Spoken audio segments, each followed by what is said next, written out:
Did Justin just get fined for not using a camera during the RLCS livestream? Is Sunless Khan gonna win the world championship? And is Calm actually the worst player in the world? My name is Anton and you're watching This Week on Rocket League. This is of course the series where we take a look at all the crazy and stupid things that this game has had to offer during the past 7 days, and somehow this game never fails to surprise me. I'm faking. Alright. I think they are as well. The 1v1 against Asfura? Oh, yes! Yeah! Hey, bro. No way! I just turned on my Asfura.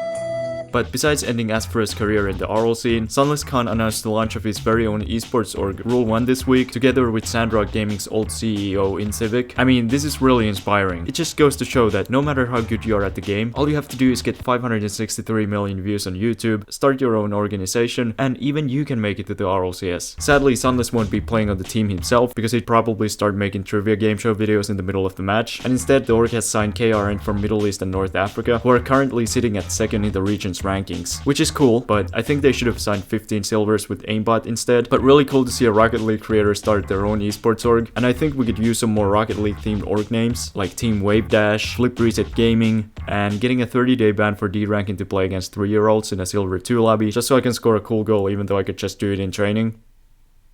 Esports. But moving on to the Fall Cups that happened this past weekend in North America, Middle East and North Africa, and Asia Pacific. Over in North America, NRG bounced back to make it to the playoffs after replacing their old coach with Epic Johnny last week. The old coach Sis was still eager to assess NRG's performance during the tournament though, providing this very in-depth analysis to his fans. What do you think NRG's problem is?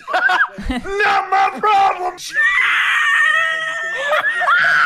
Complexity also bounced back, making the playoffs this time as they managed to beat both Gen G and Version 1 in the Swiss stage. FaZe Clan were once again the clear favorites as they only dropped one game during the Swiss stage. G2 started their tournament off great as they swept both of their first 2 matches. They then faced Furia in the 3rd round, where they went all the way to Game 5 overtime against a team that has always struggled against them. However, after almost 4 minutes of OT, Furia found the back of the net. And to say that Furia's Twitter admin felt relieved would be a bit of an understatement, but for G2 it wasn't of course too bad, as they were still 2-1 and had 2 more chances to qualify for the playoffs. They then lost both of their chances and didn't qualify for the playoffs. G2 fans should probably change to something a little better for their mental health. I don't know, maybe like poetry or something. After G2's exit from the tournament, some pros and a bunch of fans came out to criticize the Swiss format on Twitter, the main argument being that some teams like Optic get a quote-unquote easy run, while other teams like G2 get a run with better opponents. I think the Swiss format is one of the fairest formats out there. Each team has the same amount of chances to qualify for top 8, and each round you play against a team with the same match record as you. The only reason G2 got Gen G in the last round is because Gen G had underperformed the whole Swiss stage. Based on form, Gen G weren't really playing any better than Optic, but they still beat G2. NA is really stacked this season, so top 8 isn't guaranteed for any team, and this weekend G2 just wasn't quite good enough. But unlike G2, let's move on to the playoffs. And round 1 included all 28 possible games in the first time in the league's history, as NRG beat Optic in Game 7 overtime, after which Beast Mode went absolutely nuts and almost single-handedly beat Furia in 7 games, scoring 9 out of Version 1's 13 goals in the series, one of which being this. The card and Kyle both go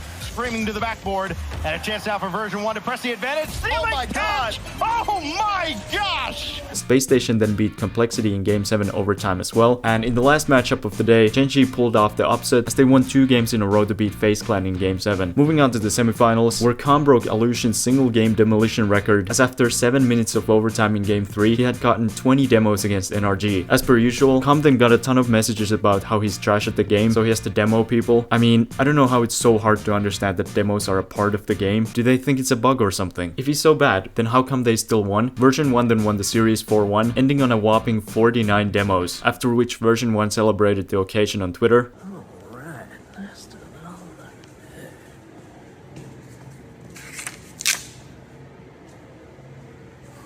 So wholesome. The org is toxic on and off the field. Over in the other semifinal, Gen G absolutely battered Space Station 4-1 and moved on to their 2nd regional finals in a row. And it couldn't have been any closer, as 5 of the 7 games played went to overtime, with over 13 minutes of overtime played in total. Gen G then lost once again, as who other than Beast Mode scored the final OT goal to seal off the series. Beast Mode and Torment were happy to receive their regional championships. Meanwhile, Calm was disqualified for being bad at the game and demoing NRG players. And unfortunately, Gen G once again came up short in the finals. I don't know, maybe they should rebrand to Gen G Mobile 2 Racing. Get it? Because they come second every time. Sorry. But on the bright side, they're now the first team to clinch a spot at the fall major in Rotterdam. Speaking of which, if you want to win a free ticket to the major, I'm doing a giveaway for that on Twitter. So if you're interested in entering, go check the link in the description. Over in Middle East and... wait. Well, we don't have Africa, but we do have Wales. KRN and Falcons kept dominating the region, both going 3-0 in the Swiss stage. Anka didn't have the best weekend though, as they went 2-0 in the Swiss stage and 2-0 up in the third series against KRN, after which they got reverse swept and lost the next two series, getting dropped out of the tournament.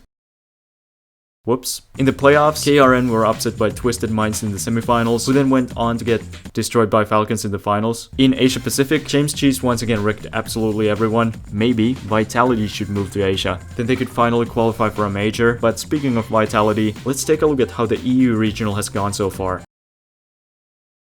What the f? In Oceania, these are the teams competing in this week's Fall Cup. Power are going to have to perform if they want to have any chance at qualifying for the major in December. In South America, these are the teams competing in the regional this weekend, with the fan favorite of course being Palito Bombon Helado. Team Secret also must perform if they want any chance at making the major. And in Sub-Saharan Africa, these are the teams competing in this week's Fall Cup. They sadly still don't have any major spots, but the top two will qualify for the World Championship wildcard at the end of the season. But moving on to miscellaneous esports news, and during Sis's livestream on the NA Regional, NRG's Justin said this.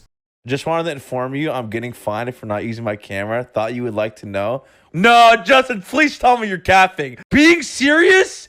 No way! I told him today I didn't want to use it.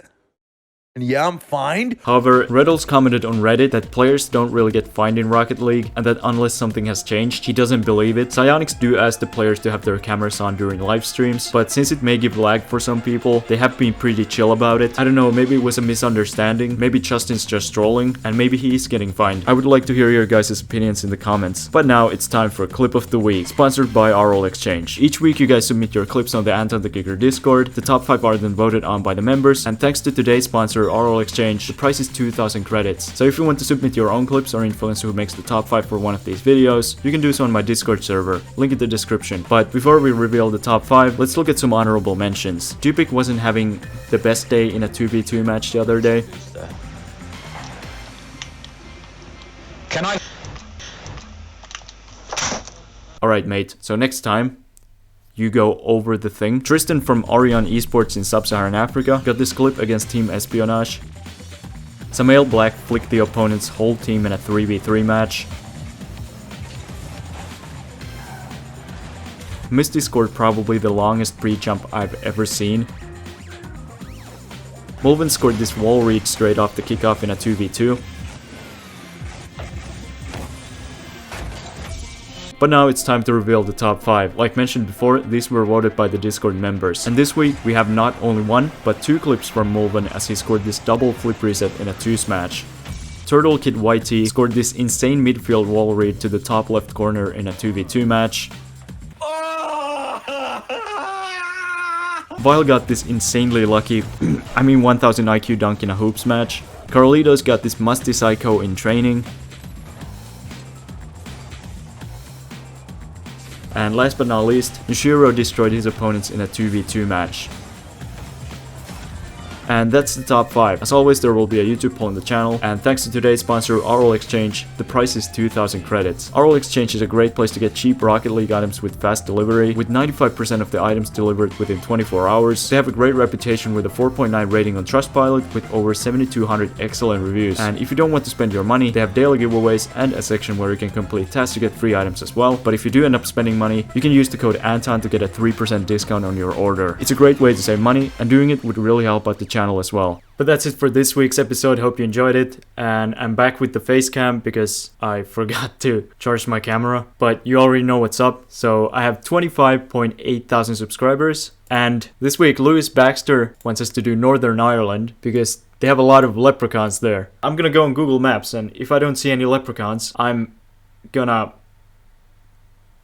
sue you. So if I was a city in Northern Ireland, I would be bigger than Caroline.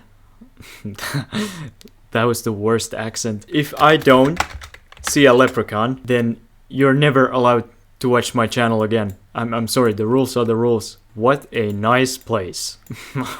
Don't see too many leprechauns. Oh, was that a leprechaun? No, that's the Mona Lisa.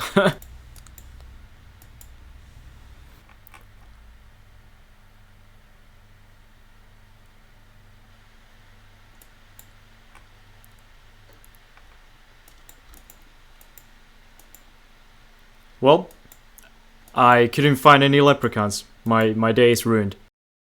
But hopefully you enjoyed that video. As always, remember to like, subscribe, comment, share. Become a member, follow me on Instagram and on Twitter. I'll see you guys later. Bye.